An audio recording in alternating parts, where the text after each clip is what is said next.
Welcome everyone to the first episode of Combinatorics. Okay, Combinatorics. This is the first session, and we are starting this course today. I hope you all are excited. All right, so Combinatorics is like the most interesting topic out there, one of the most interesting branches in complete mathematics. And why do I say this? You don't need anything extra, like you don't need some sort of formulas, theorems, and stuff to study these, to solve the problems. All you need is basic counting skills and common sense. That's all you need. Why do I say this? You must have heard of very fancy stuff like invariance, yes? Or let's say principle of inclusion and exclusion, the pigeonhole principle, the PHP, partition, or let's say the bijection technique of counting. We use this in counting. And let's say derangement. We'll be doing all this, of course. And generating functions. Let me write functions here. Okay. So if there are no formulas involved, I just said, no formulas, only common sense. What the hell are these? We have invariants and stuff. What are these fancy things? There's absolutely nothing fancy in these. It all arrives from the very basic principles of counting. So these are basically bigger problems which are further divided into sub-problems, and these sub-problems are solved by different combinations of the addition principle and the multiplication principle.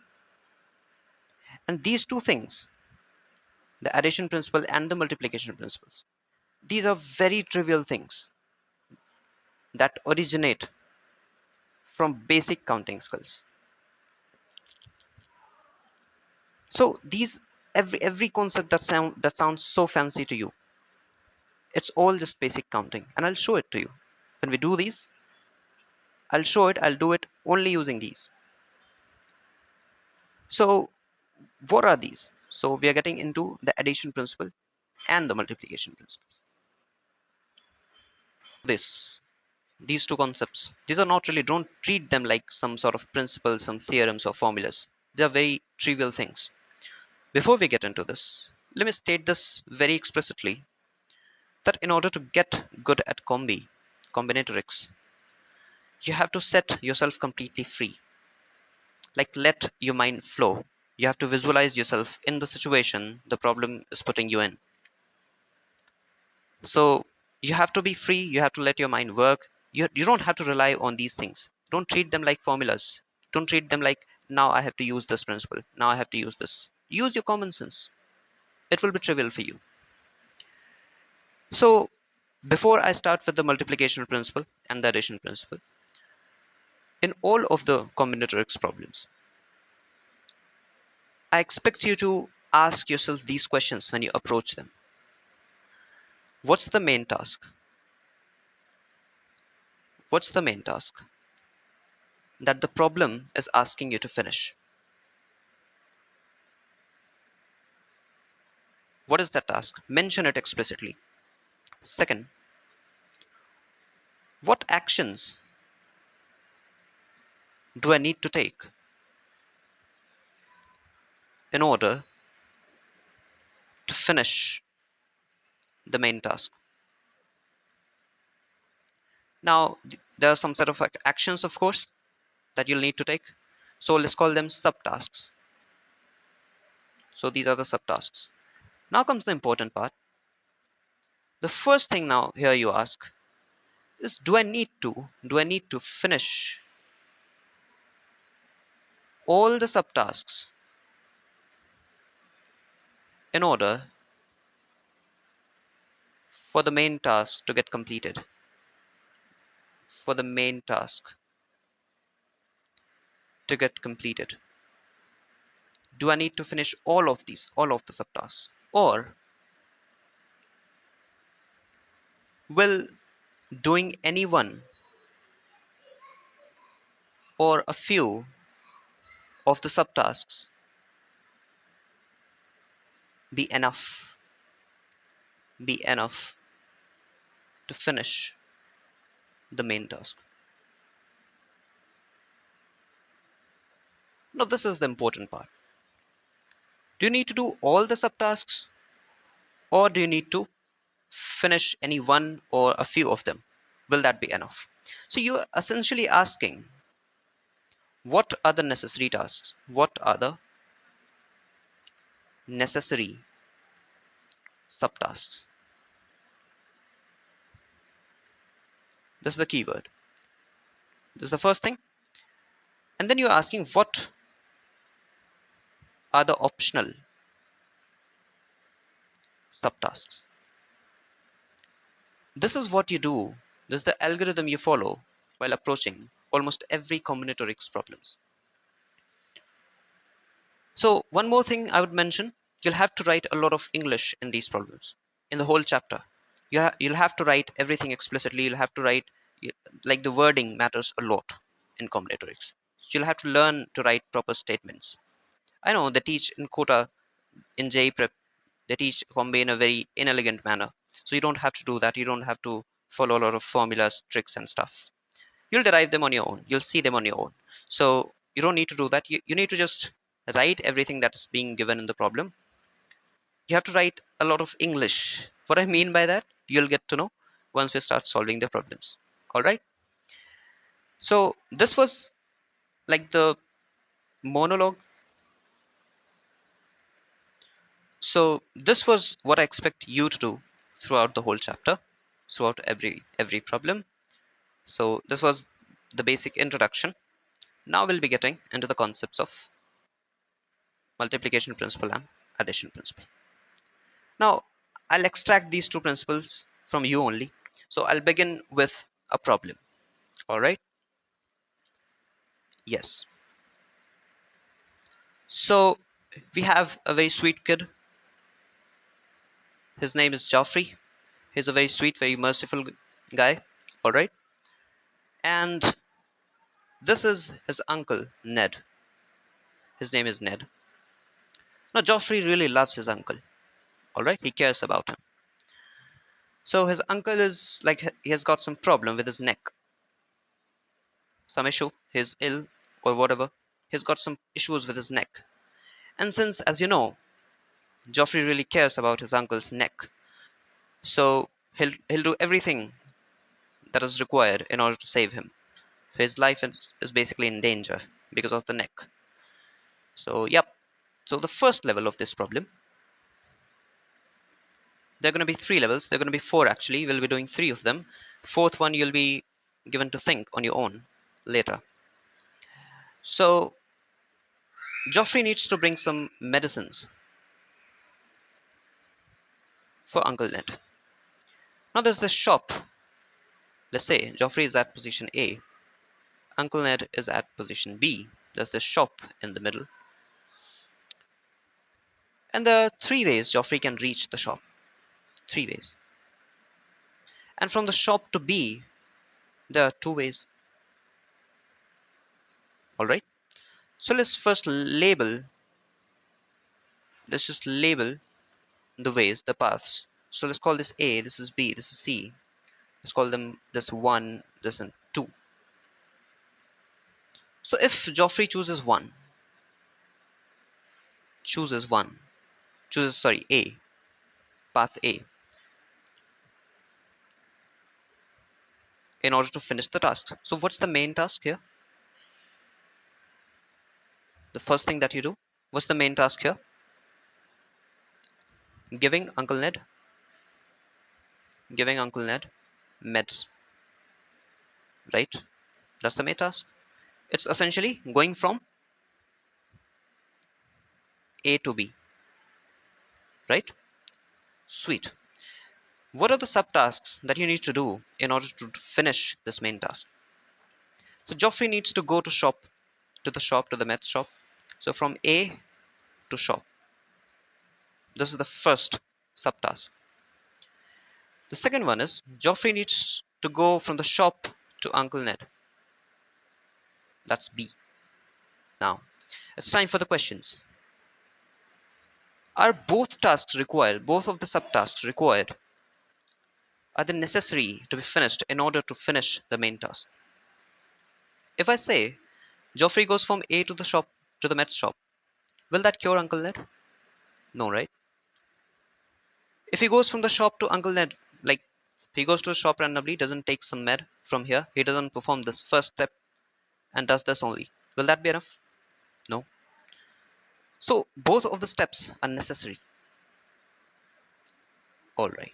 So now coming to A, Geoffrey, shop, and B is Ned. Three ways from here, A, B, and C. Two ways from here, 1 and 2.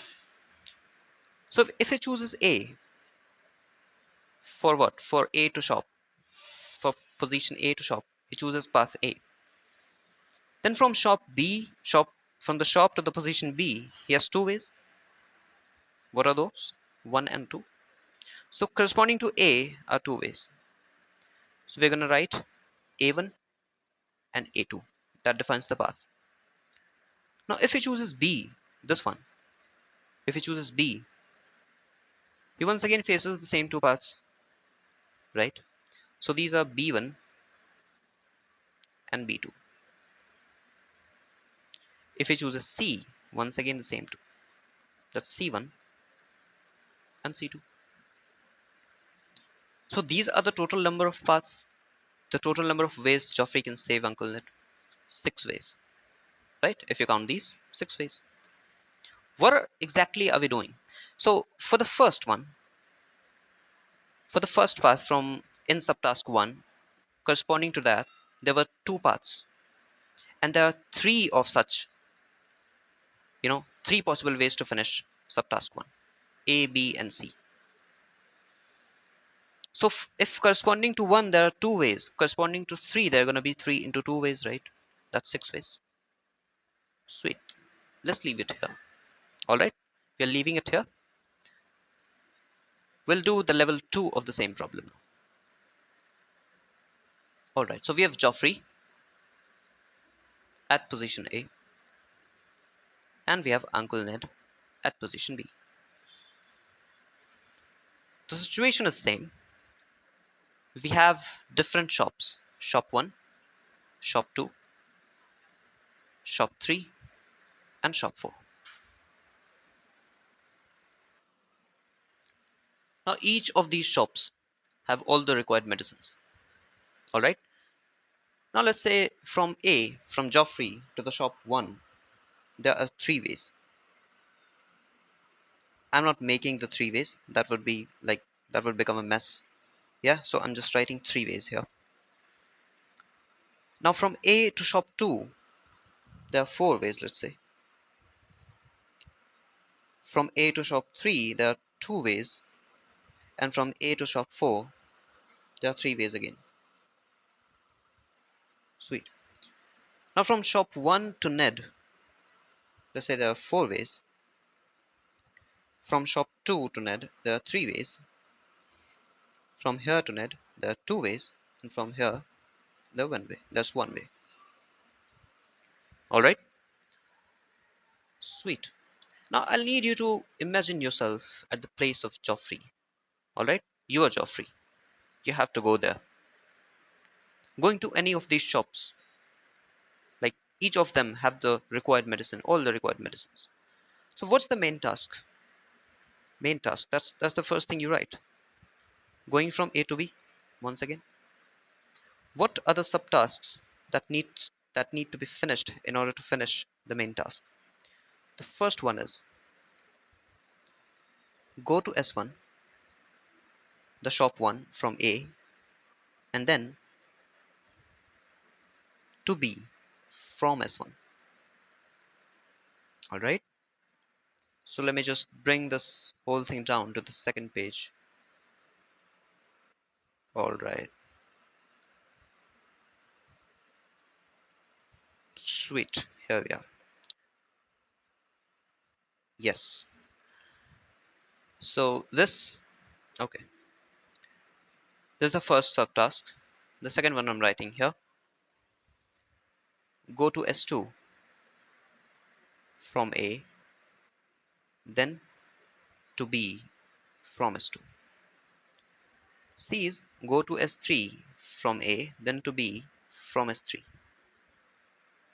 Go to S4 from A, then to B from S4. Yes, these are the four subtasks. What's the next thing? Next thing that you ask? Do you need to finish all of these in order to finish the main task? Are all of these tasks, all four of them, necessary? What do you need? Meds?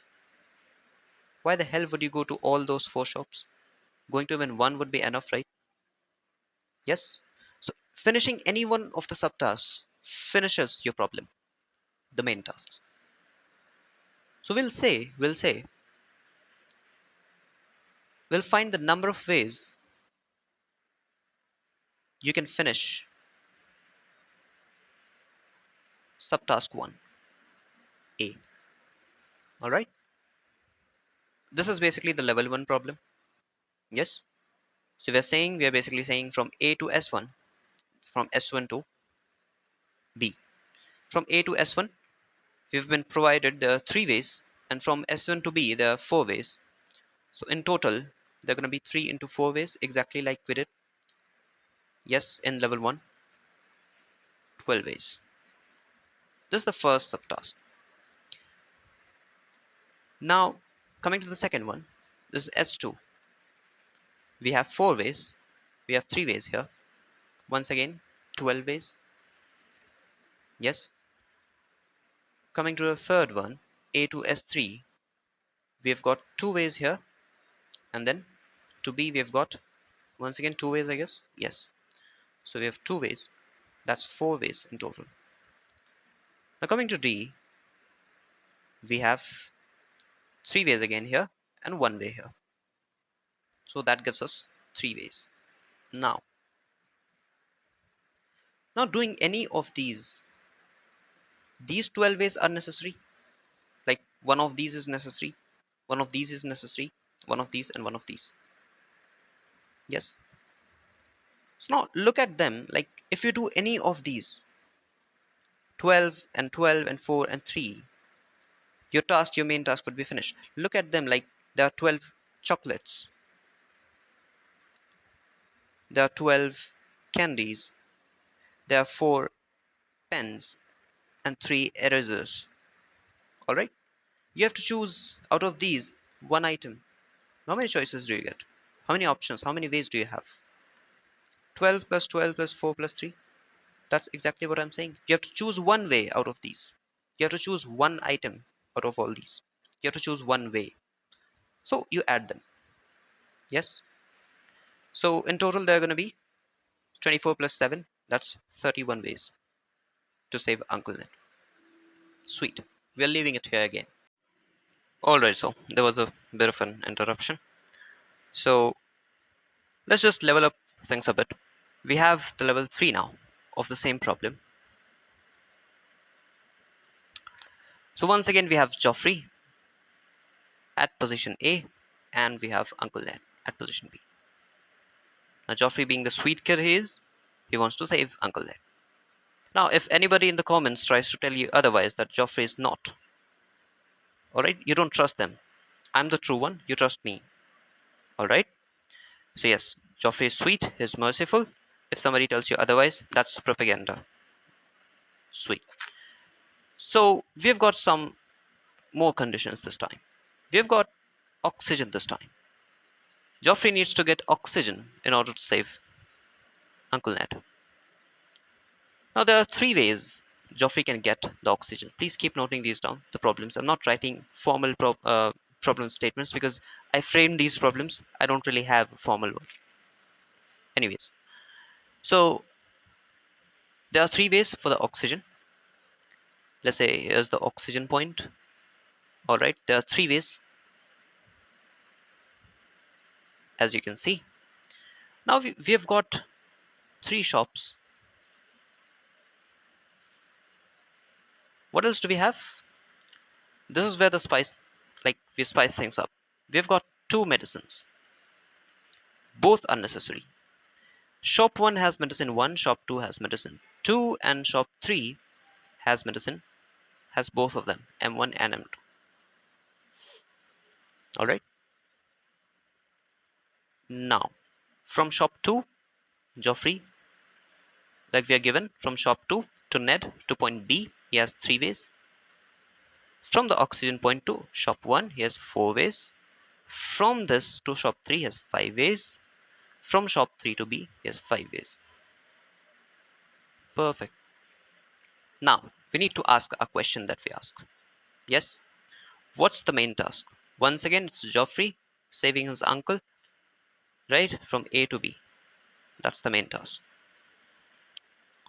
This is point A, this is B. The oxygen point. The shops. 4 stages. Yes?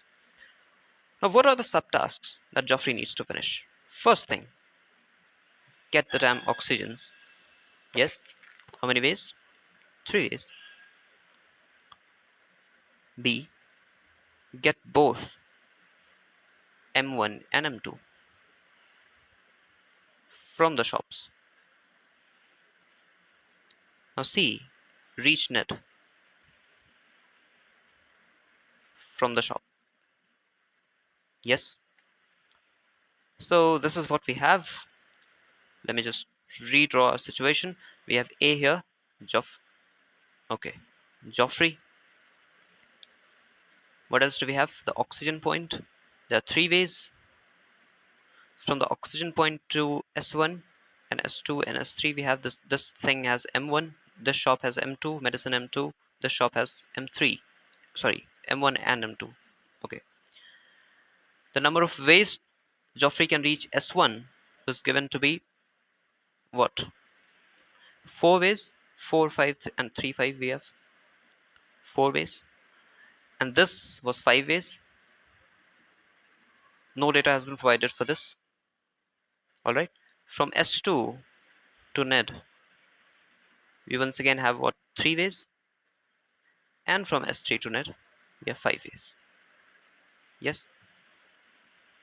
Sweet. So this is position B. Now, what are the necessary conditions? M1 and M2, get the oxygen first, get M1 and M2 and reach B. Alright. So getting to the oxygen, there are 3 ways.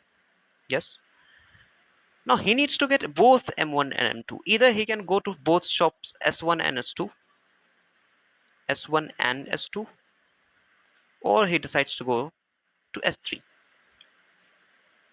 Yes? We also provided that. Okay, we haven't been provided. Let me provide you that. Number of ways you can go to S2 from S1 is 3. He'll need to, right? He'll need to go to S2 from S1 because S1 only gives him medicine 1. He needs both the medicines. So yeah. So at the beginning we have 3 ways to get the oxygen. We are multiplying. Look, we are multiplying. Now S1 and S2. How many ways? In order to reach S1, that's 4 ways. And then from S1 to S2, how many ways? 3 ways. That's 12. Alright. What else? We have 3 ways to reach Ned now. So we have in total 3 into 12 into 3. The problem was essentially from A, take oxygen, shop S1 and S2. He'll need to go to both. And then Ned.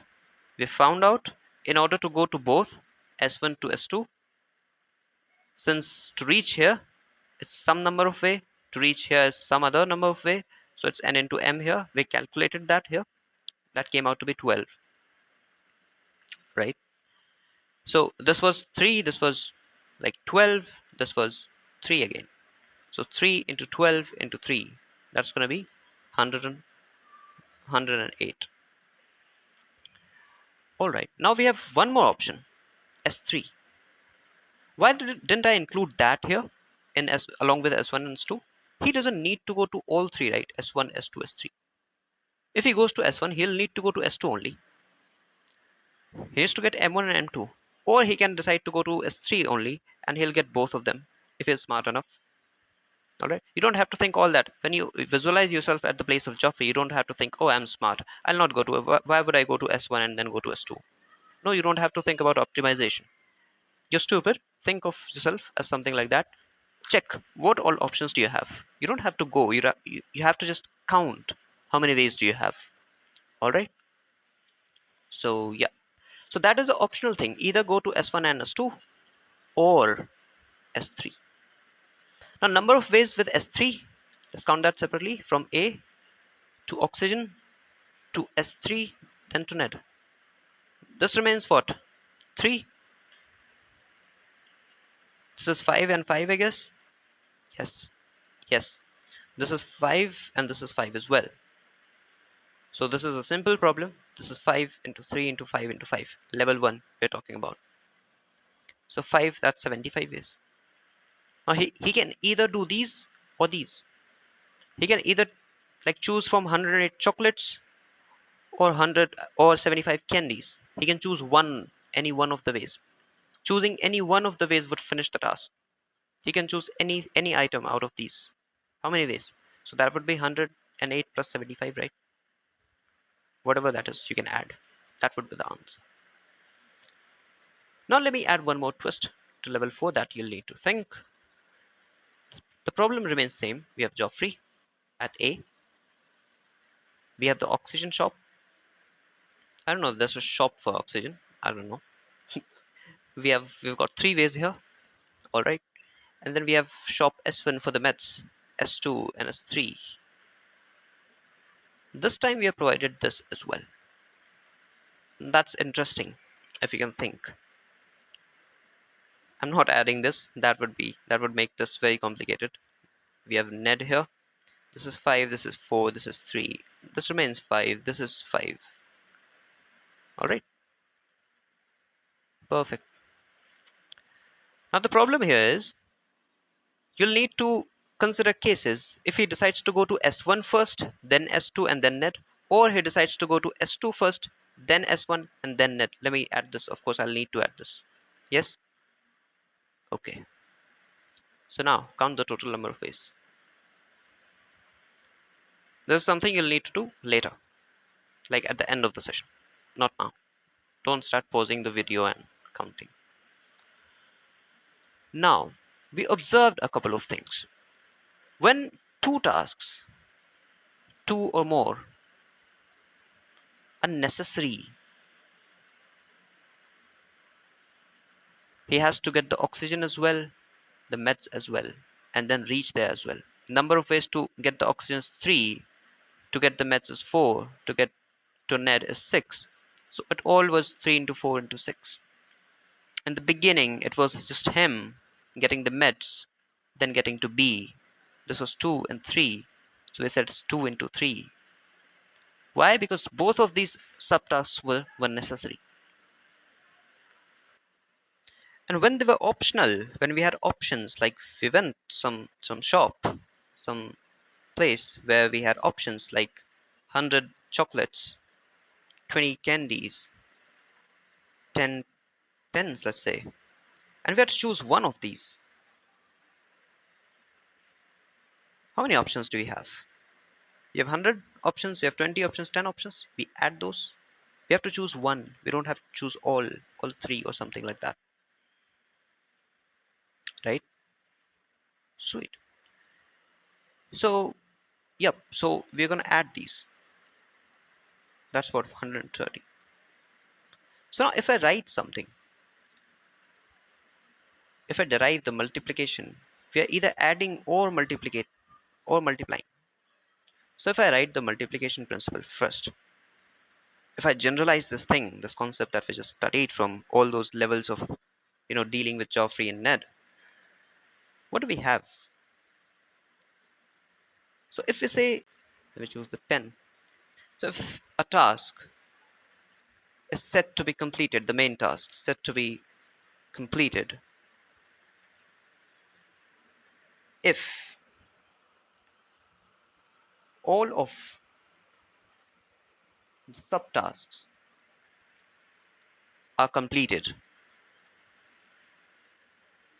and if there are A1 ways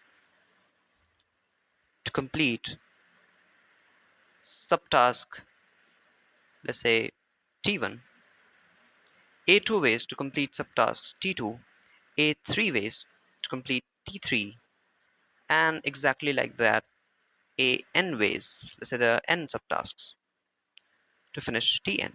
All of these, you need to do all of these to finish the main task. Yes, all of these are required, all of them are necessary. So the total number of ways to finish the main task would be what? A1 into A2 into A3 up till AN. Yes? Did I write something that's not known to you from the levels, the problems that we just solved using our common sense? This is what we refer as multiplication principle. Now, talking about the addition principle. Now, if I say if a task is done, this task is set to be completed if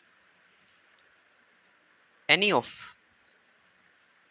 the subtasks are complete.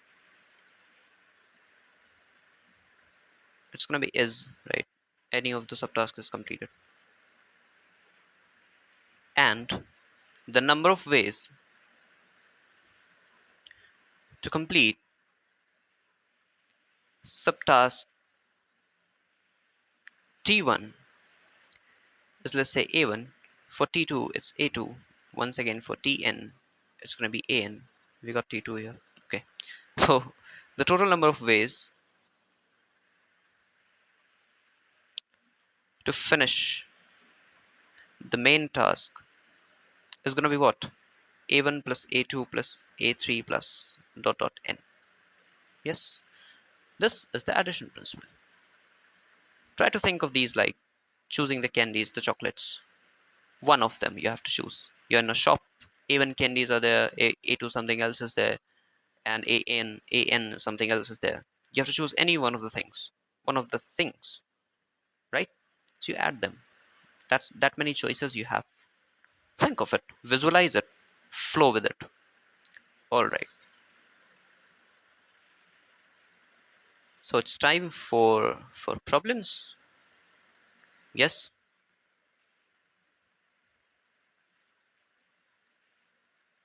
All right. So we have our first problem.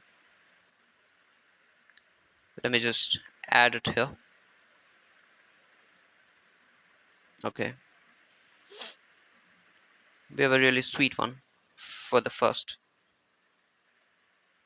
All right. Yes. So this is the problem. You need to pause the video and try to think. Don't think of like, do I need do I use the multiplication principle? Do I use the addition? No, no, no. Don't think shit like that. Sorry. Don't think stuff like that. All right. You have to be normal. Use just your common sense to solve this problem. That's all that is required. So you can pause the video and try. We're given a basket that contains 12 apples, 10 oranges, and Ram takes an apple or an orange.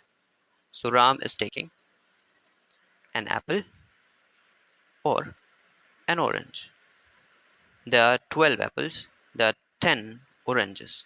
Sweet. Then Sham takes an apple and an orange. So Sham is taking both.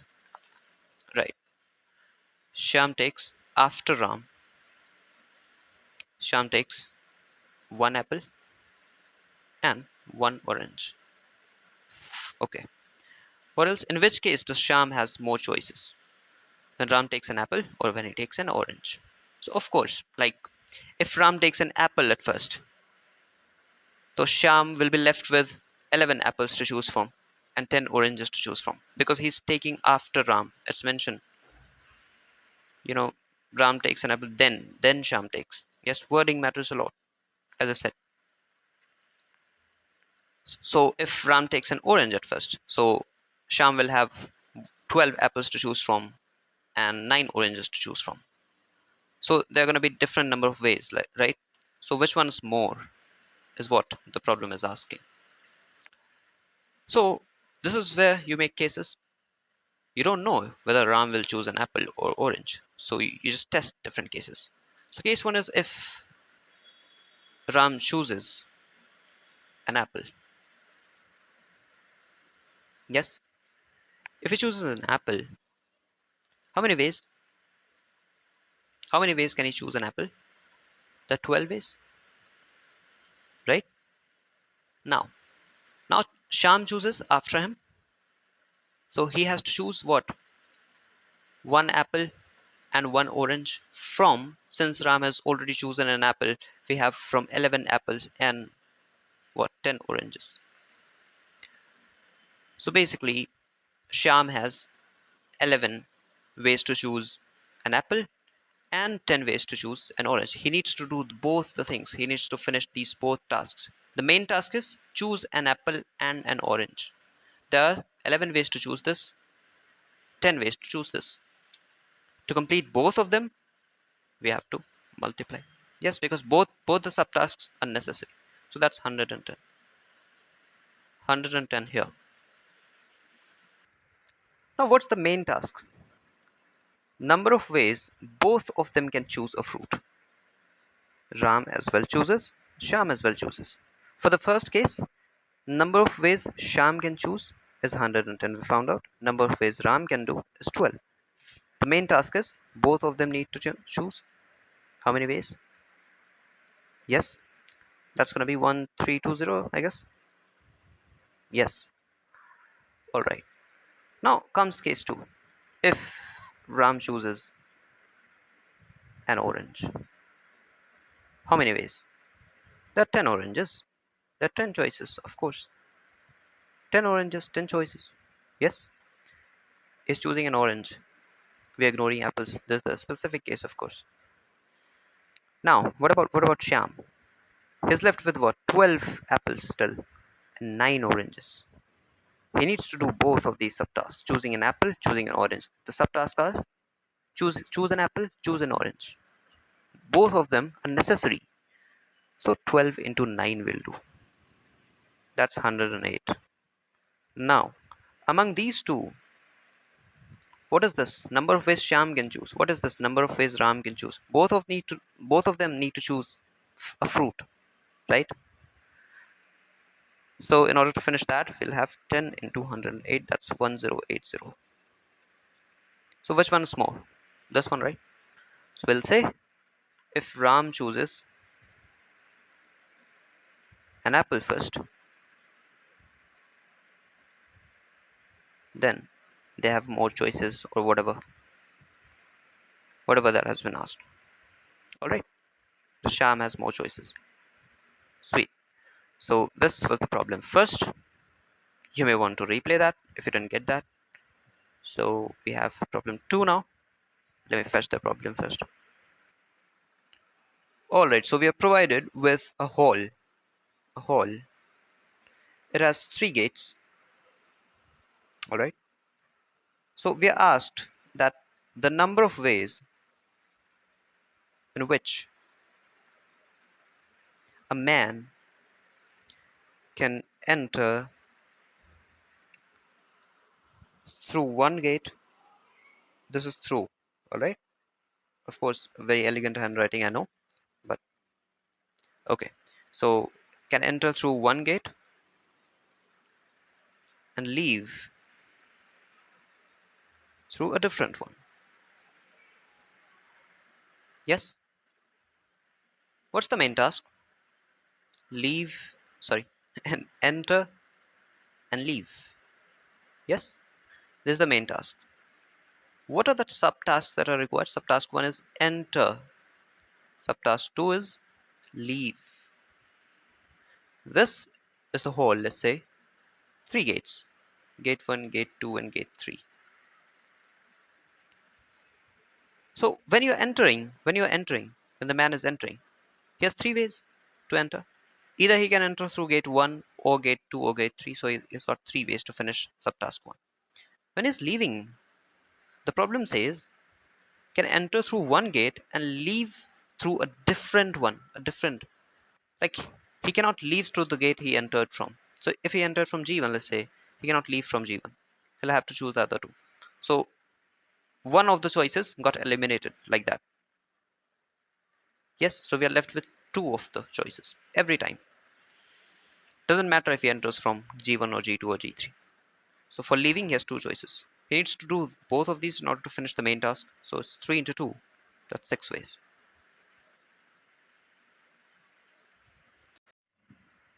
Alright, so it's time for problem 3. Yes, we are provided that there's a city A and a city B, and the number of ways you can go from A to B is 4. There are it's 3. There are 3 routes. Doesn't matter. Okay, there are 3 routes from city A to city B. From B to C, city C, we have got 4 routes. We've got 4 routes. And from city C to city D, we've got 7 routes. We're supposed to find the number of ways, this is number of, okay, this number of ways. You don't need to write off. So number of ways you can go from A to D while passing through B and C. So what's the main task? You have to go from A to D while passing through B and C. Pass through B and C. You cannot just fly from A to D. Alright. You have to pass from B and C. There are no other ways. So what are the subtasks? Yes. First of all, from A reach B. This is the first subtask. Second is reach C. Third, reach D. Yes. Now, number of ways to reach B. We've been provided in the problem. That's 3, I guess. Yes, that's 3. Now, to reach C, what do we have to do? A to B to C. This is 3, this is 4. Both of these are necessary. So 3 into 4, that's 12. Right? Alright. So number of ways to reach D now, from C to D. This is B here. Number of ways here was 12. Here it's what? 7. So it's gonna be 12 into 7. Yes. So essentially we're using the multiplication principle. So it's 3 into 4 into 7. That's 12 into 7. 84. Why are we doing this? Because of course all these things are required. All the 3 things are required in order to finish. These are necessary in order to finish the main task. So that would be your answer.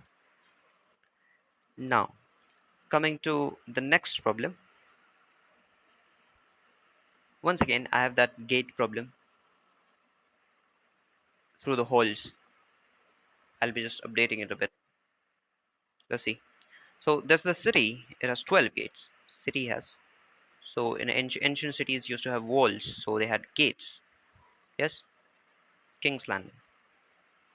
So 12 gates. No, what King's Landing didn't have a wall. It had. I don't know. Okay. City 12 gates. So in how many ways can a person, how many ways? Number of ways to enter ways to enter the city through one gate and exit through a different one. I know the handwriting is bad, but at least I'm pronouncing it correctly. So like I'm pronouncing it parallelly, so you can write it. Yeah, you can pause and understand these. It's through. It's through. Yeah, exit through a different gate. All right. Main task: enter and exit. How cool. This is the subtask 1. This is the subtask 2. For entering, you have got all 12 options. With the city, you have all 12 gates open for you. Yes. Once you enter, for leaving you have one less choice because you cannot use the gate that you entered from. So you have 11 choices for the subtask 2. In order to finish the main task, you need to complete both of them. So we'll be using multiplication principle. So that would be 132 ways. Sweet. It's time for problem 5. We are speed running problems. Yeah. So the next problem, let's say we are saying a number lock has three concentric rings, has three rings. You see the number locks have rings of these sorts. Yeah, numbers are written on them. That's what it's saying. So the numbers marked on them 0, 1, 2 up till 9.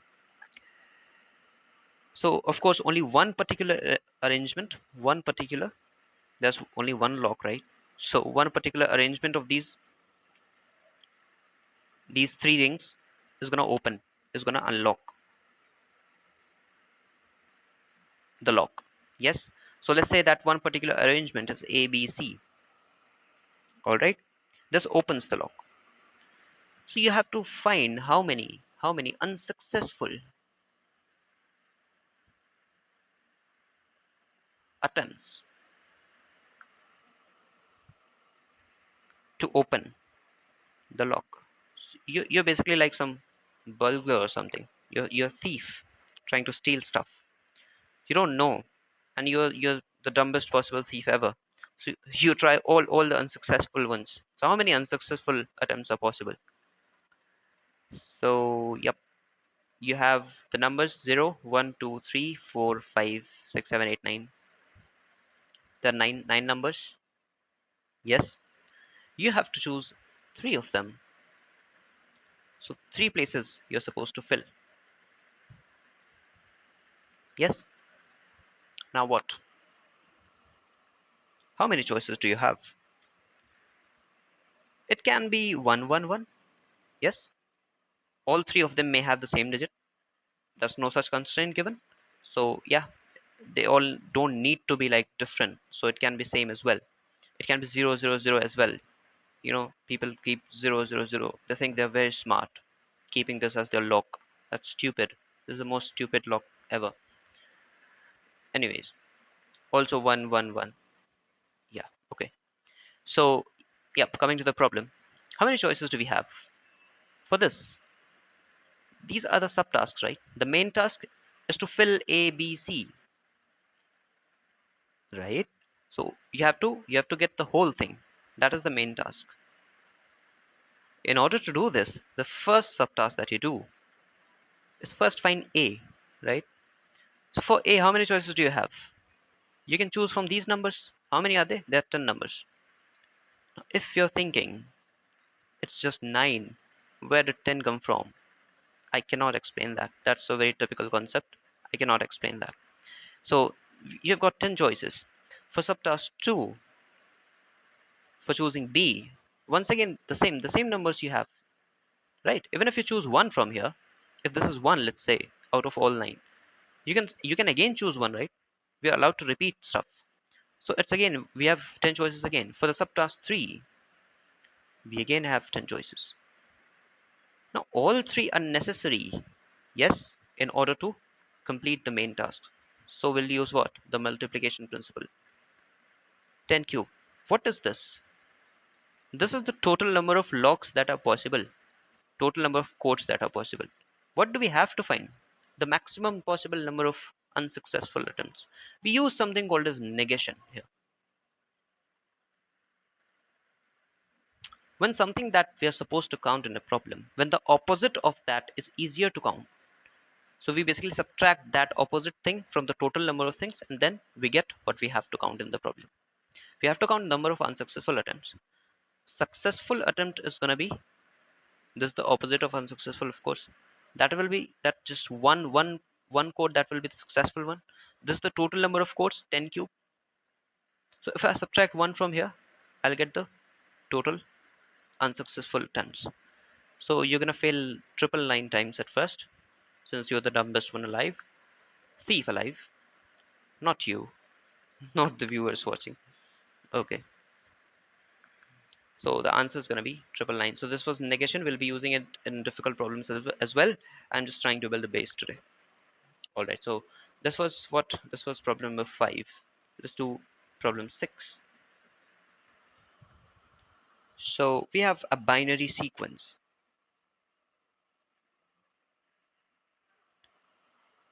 Of course, it consists of what? Zeros and ones. Binary sequences look like something like this. Yeah. So they have 0 and 1 only, right? So you have to find the number of binary sequences having n terms. Number of binary sequences having n terms. So they're going to be n boxes. We are going to make n boxes. So I need to have n combinations of 0 0 0 0 1. So you see 1 2 3 4 5 6. So exactly like that, I need to have n of them. So yep, each of these boxes, each of these boxes, what are we going to put in them? 0 or 1? Yes, these are the true choices that these boxes get. So what's the main task? Write the binary number. Write the n terms long, n digit long binary code. Binary code. Now you'll have to start from 1, of course. That is your subtask 1. How many choices have you got to fill the first box? It's 0 or 1. Yes, you can fill either 0 or 1. That's how many choices? 2 choices. For 2, for the box 2, once again you have 0 or 1. You can repeat, right? It can be 0 0 0 0 1 as well. So there's no constraint that you cannot repeat or something. I'm not putting any as of now. We are keeping it simple. Okay, so the second box also has 2 choices, right? Now the third, the fourth, the fifth, all of them, including the nth box, has 2 choices. Now all these are what? Subtasks. All the subtasks are what? Necessary in order to finish the main task. So we need to do what? We need to apply the multiplication principle. So that would be multiplying 2. Since the number of ways to finish each subtask is 2 to 2. Up till what? N times. So that would be what? 2 to the power n. Yes, that is the answer. Now I'll plant a very good confusion that you may be getting, that most of the people get when they study combinatorics, especially this addition multiplication principle. I'll just let you think on that until the next session. I'll plant it at first, and they stay with this. They stay with this confusion. So yeah, we'll be solving it. So first we will do this problem. So we have to find how many. First, 5 digit. Second, 3 digit numbers can be formed using 1, 2, 3, 7, and 9 without repetition of digits. Yes. So let's first do the first part. 5 digits. We're gonna make what? 5 boxes. All right. What do we have to choose from? 1, 2, 3, 7, 9. We have what? How many choices? 5 choices. Also, it's given repetition is not allowed. So we cannot do like 1, 1. That's wrong. Yeah. So we cannot have a number like 1, 1, 3, 7, 9. It's repeated, so we cannot do that. That is what it means. For people who are already good at combi, this may feel basic lecture, but who cares? Okay, so five choices we have. So if we start from here, how many choices do we have? 5. All of the choices we have: 1, 2, 3, 7, 9. Now let's say you choose 7 here. Yes. Now can you choose 7 for the second? Because if you choose 7 again, that would be repetition and that is not allowed. How many choices do you have here? One less, so that would be 4 choices. Similarly, 3 for this, 2 for this, 1 for this. So these are the subtasks to finish these.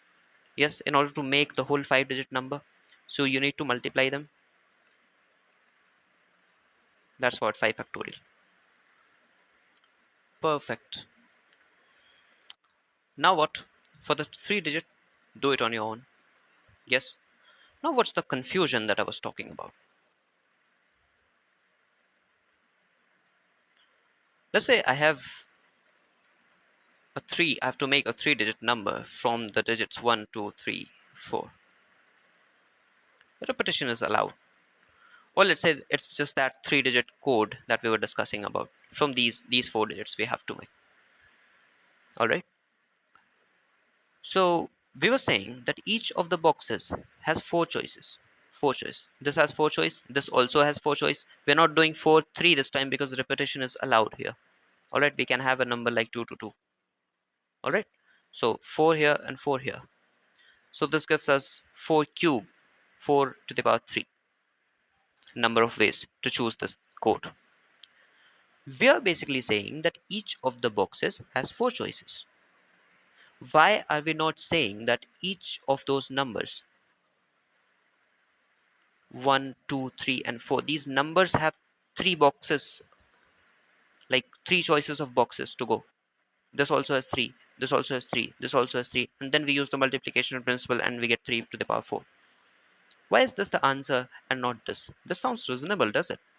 This sounds very reasonable, but this is very dumb. And I want you to think, why is this dumb? Why is this wrong? Alright? So just struggle a bit with this. We'll solve this in the next session. And we have, once again, the next problem. Keep thinking about that. This also appears in, let me give you that problem. Let's say we have 3 masters and 10 monkeys. 10 monkeys. So number of ways a master, number of ways these 3 masters can choose all the all the 10 monkeys. Like none of them should be left. Yes. So 3 masters are like 3 boxes. 10 monkeys. So 10 monkeys are like balls. So you have to fill them. Yes. So each monkey has what? Each monkey M1, M2, M3 up till M10. Each of them has 3 choices to go. Master 1 or Master 2 or Master 3. So there are 10 such monkeys, right? Each of them needs to pick a master. So that's 3 into 3 into 3 into 3, 10 times. That's 3 to the power 10. Now I'm saying, I said each monkey has 3 masters to choose from. Why am I not saying that each master has 10 monkeys to choose from? Then our answer would be different. Like there are 3 masters. This has 10 monkeys to choose from. This has 10, this is 10. This is so dumb. But you have to think about this. This is the wrong answer. This is the right one. Why is this wrong? Alright, so the actual problem. Problem 9 we have. This one's a good problem. Let me get it. Alright. Okay, so we have to find ways. I'll be writing this. To travel from. Okay, let me first draw the diagram. Yes. So we have, what do we have? We have a circle. We have got vertices, like points of the circle basically. 1, 2, 3, 4, 5, 6. We have 7, 8, 9, and 10. That's all. Yes. So we're joining the vertices in a certain manner. So we have 1 to 6. Okay. And then this Sweet. Then this, we're not joining 5, we're joining only until 4, and we're leaving 7 as well, and 9, and then we have 10. Yes. So find ways to travel from 1 to 10 using any number of edges only once. Like once you use the edge, you cannot repeat, and each vertex only once. You have to go from 1 to 10. Sweet problem. So let me just bring down the problem to the other page. Yes. So for those who like who felt the lecture was boring, like the problems were easy or something, you can try this one. This is not very difficult, but yeah, it's better than the ones we were doing. So yeah. So we have to go from 1 to 10. Okay. 1 to 10. How many ways? So we'll make cases. Why are we making cases?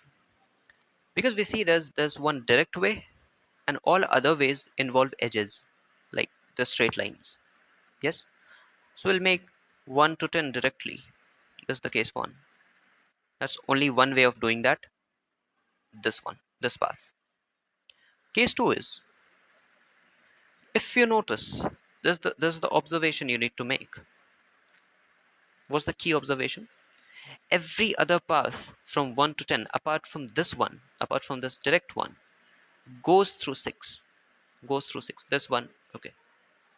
Let me just choose this one, this one. Look at this. Sorry, from 1 we have to go, right? So from 1, here you go. Yes, all of these involve 6, right? You cannot go to 10 without passing through 6. There's only one way of doing that, and that's the first case that we consider. So now that's an ample hint. You may want to try this as a homework. So this was the main thing. Now the problem is easy for you. Now a bonus problem which is slightly on the higher end. So let me just write this. I want to know how many ways are there to color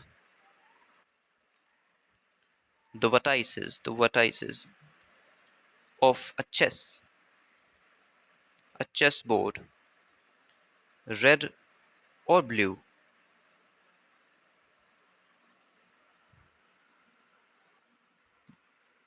such that each smallest square has equal, like exactly, let me say just exactly 2 red and 2 blue. So as a hint, if you want, there are 64 squares, of course. So let me make the two scenarios that are possible. Okay, so let's say this is red, red, blue, blue, blue, blue, red, red. These are the two possible conditions, right? So yeah, try that. That was it for the session. I suggest you to solve these problems once again. The next session we'll be doing like some around 50 problems on MP and AP. Those are going to be good problems. Since the whole combinatorics is based on these only, as I told you, every concept, every fancy thing you've heard, it comes from this. So there's nothing fancy really. All right. So we're going to be solving a lot of problems in the next session. And yep, that's it. That's a wrap up for this. I hope you enjoyed. Thank you. Oh shit. Okay.